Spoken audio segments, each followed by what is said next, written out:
Mesdames, Messieurs les journalistes, bonjour. Bonjour également à ceux qui nous suivent sur Radio Maria, sur Guira FM. Nos salutations aux téléspectateurs de la télévision nationale.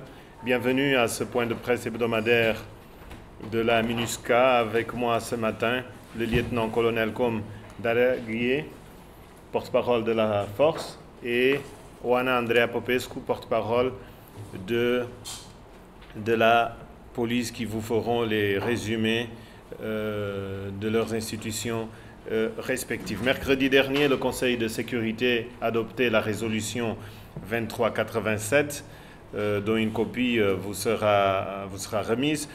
Résolution qui proroge le mandat de la MINUSCA jusqu'au 15 novembre 2018. Cette résolution définit les tâches que la MINUSCA devra exécuter pour mettre en œuvre son mandat, y compris la réduction de la menace des groupes armés. Cette même résolution rappelle la responsabilité des autorités centrafricaines ainsi que le rôle des pays voisins pour la promotion d'une paix et d'une stabilité durable en République centrafricaine.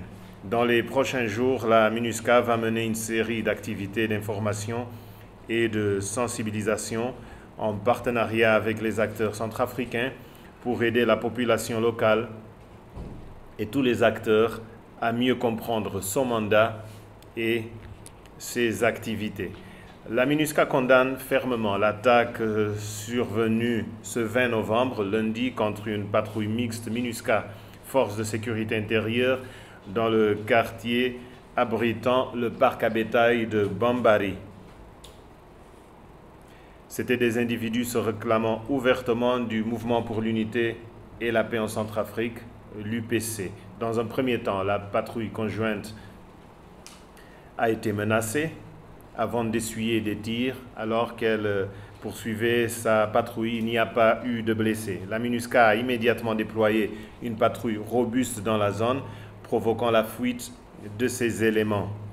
Dans le même temps, la mission a saisi l'un des responsables de l'UPC pour l'informer que de tels actes ne seront pas tolérés et qu'elle s'opposera à toute tentative de retour des groupes armés à Bambari. Cette attaque survient alors que la ville fait des avancées significatives sur le chemin de la paix et de la sérénité, et surtout avec le retour de l'autorité de l'État. La MINUSCA rappelle sa détermination à œuvrer aux côtés des autorités légitimes centrafricaines pour continuer à faire de Bambari une ville sans groupes armés et à protéger toutes les populations.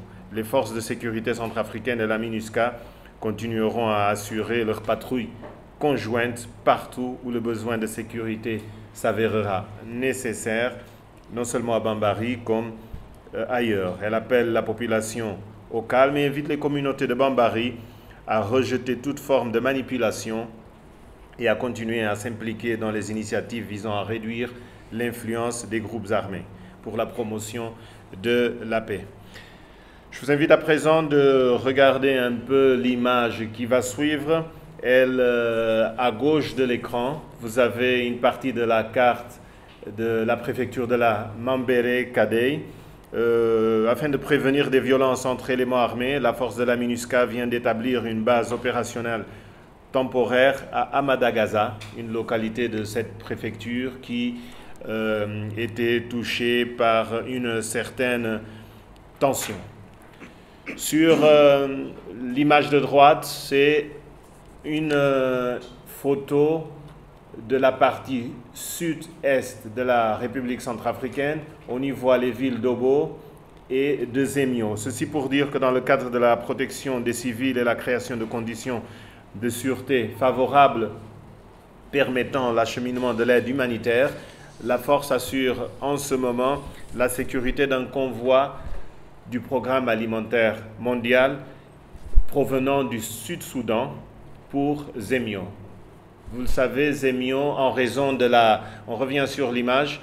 Zemio, en raison de la sécurité dégradante ces derniers temps, a été également frappé par une crise humanitaire. Cette arrivée d'aide va permettre de soulager les besoins des populations. La force qui poursuit ces activités, notamment la sécurisation des travaux de réhabilitation sur la route d'Ndélé. Un mot, toujours concernant la force, un mot de prompt rétablissement aux 3 casques bleus marocains blessés lundi sur l'axe Bangassou-Rafai. En raison de l'état dégradé d'un pont, leur véhicule est tombé dans une rivière alors qu'il faisait partie d'un convoi qui se dirigeait vers la localité de Dembia suite à des informations faisant état de violence causées par des éléments armés dans cette ville. On n'a pas d'autres détails parce que le convoi n'est pas encore parvenu, mais c'était dans le cadre d'une réponse proactive de la force en vue de la protection des civils. Un mot sur le DDR. L'opération pilote du DDR s'est poursuivie du 17 au 20 novembre à Birao et a permis de démobiliser 58 ex-combattants. On avance un peu pour voir un peu les photos. Voilà. L'opération à Birao. 29 de ces combattants appartiennent au mouvement des libérateurs centrafricains pour la justice, MLCJ, et les 29 autres, dont une femme, font partie du Rassemblement patriotique pour le renouveau de Centrafrique, RPRC. Au total, 49 armes de guerre, y compris des armes collectives, 10 grenades et 40 munitions de divers calibres ont été rassemblées.